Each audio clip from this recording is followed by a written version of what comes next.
Hellcat.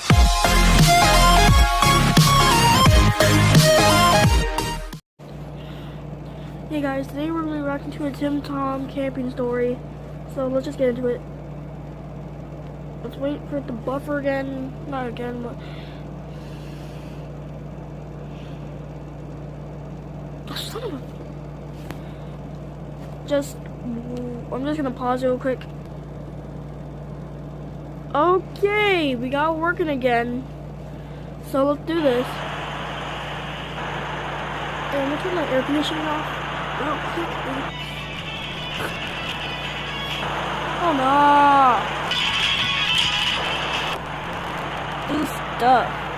Becoming a YouTuber has changed my perspective on a lot of things. I think the biggest is how I react to bad stuff. Because if something awful happens, if the absolute worst thing you can imagine happens to me, at the very least, I can turn it into a video. Really, the worse things are, the better the story. So when something in my life goes wrong, there's a tiny part of me that's like, yes! Content! YouTube has turned me into the ultimate optimist, because now, even the darkest of clouds can have a silver lining. So strap in, because my idiot self just went camping with some friends, and so many things went wrong that if we don't make it into a video, I might actually die. New pants! Let's go! It was a beautiful day in Southern California. Like most YouTubers, I live in LA now. R.I.P. Boise, you will be missed. And I had the bright idea to go camping. I should go camping with some friends, I said to myself, like a crazy person. And I called up some friends to see what they thought. I don't know. I'm pretty busy, said Jordan, busily. Please, we'll have fun in the sun and sleep under the stars and make s'mores over a nice warm fire. S'mores. And, you need to be here at like 6 a.m. Does that work? Okay, but do you promise it'll be super duper fun? Sure. Then I called Hazel and Alyssa and somehow made the outdoors sound like a pleasant change of pace for making videos instead of the Machiavellian hell world we were blissfully unaware of and that would soon consume our souls. They were down to clown, so I went to Target to get a tent, some water, and a jump on those concrete balls out front because I might be in my 20s, but I will never not climb on Target's balls. Now, there were a few things I didn't buy, and a few of those were even on purpose. Like, in my mind, we didn't need air mattresses. That would be too bougie. If we brought air mattresses, we might as well bring flat-screen TVs. Where would we plug them in? A tree? Also, I didn't think that I needed to drop a ton of money on a camping stove because I saw, like, one Bon Appetit video where T. Heartthrob and the best YouTuber without a Twitter account, Brad Leone, cooked a steak over a campfire and was like, yeah, I'm an expert. Thanks a lot, Brad.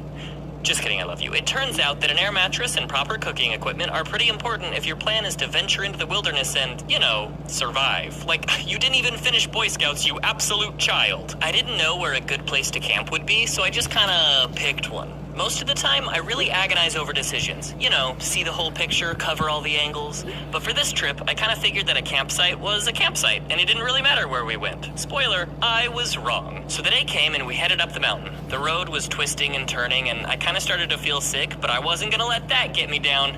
We were camping! Further up the mountain, a cute little squirrel scampered out in front of us on that narrow gravel road. And I don't think he'd ever seen a car before because he stood there in awe, as if this 2-ton chunk of alien metal flying toward him was the most beautiful thing he had ever seen. And I hope it was, because it was also the last thing he would ever see. Great. We got to the campsite and there were some trees, but none of them were really tall enough or positioned correctly to provide any useful shade. We unloaded all the food and realized that we forgot the marshmallows, and the graham crackers, and the chocolate, so we couldn't make s'mores, but I wasn't gonna let that get me down. We were camping! We sat around for a bit and played some games, got some sun, talked about our feelings, got some more sun. We forgot the sunscreen. Who wants burgers? I pulled out the firewood and started to make a fire, but we didn't have any lighter fluid, and I thought that we didn't need an axe because the firewood was pre-cut, right? Wrong. Okay, clearly I'm not an expert, but I think it would have been easier to get going if some of the pieces were smaller and covered in lighter fluid. Or gasoline. Anyway, I saw this thing about how chips are flammable, so the minute I realized our big bag of chips could be used as kindling, I took it away from everyone. No eat. Only burn. But apparently, bridges are the only thing I'm capable of burning because despite my best efforts, the fire was a ridiculously smoky mess that nobody could get cozy comfortable next to without being blinded by a jet stream of ash and despair. We tried to cook burgers over the fire, and like a couple of them didn't taste too bad, but it had taken so long to get things going that everyone was pretty absurdly hungry, so I think literally anything would have seemed appetizing at that point. Even half-cooked burgers that made Hazel get sick and throw up. But none of that could get us down because we were camping. During the day, the surface temperature of Mars can reach 20 degrees Celsius or about 70 degrees Fahrenheit. If not for the thin, nearly oxygenless atmosphere, we Earthlings might consider it comfortable. But during the Martian night, which is only slightly longer than our own, temperatures plunge to minus 153 degrees Celsius. Far too cold for life, as we know it, to survive. The sun went down at the campsite, and I gotta tell ya, I would rather have slept on Mars. Jordan had long since set up shop in the Jeep and was somewhat spared from the horrors that were about to befall the rest of us. Hazel was up through the night, sick as ever. Alyssa's extremities were so cold that she had to pretend her feet didn't exist to deal with the pain. Everybody was sunburnt, and to top it all off, the ground was so bumpy and sharp that it really hurt my back. We went to bed early to try and just end it all as quickly as possible, but you can only sleep so much. We woke up well before sunrise and found it impossible to fall back asleep, so we broke down the tent and packed everything up in the horrible frozen darkness. I don't think we left anything behind, but even if my fingers had fallen off, I wouldn't have noticed or honestly even cared. Despite all of that, I still had a lot of fun hanging out with my friends. It definitely wasn't worth it, but hey, at least we got a video out of it. Rest in peace, squirrel. Dead squirrel.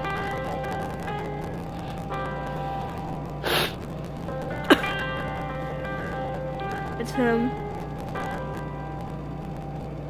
Rest in peace, Squirrelston. You will net. I really hope you liked this video, because if you didn't, Squirrelston in vain. What? That was a pretty good video, not gonna lie. I'm pretty tired. These videos are already long enough, 6 minutes. Yeesh. Well, let's just end it. Shower like a dog and trying to get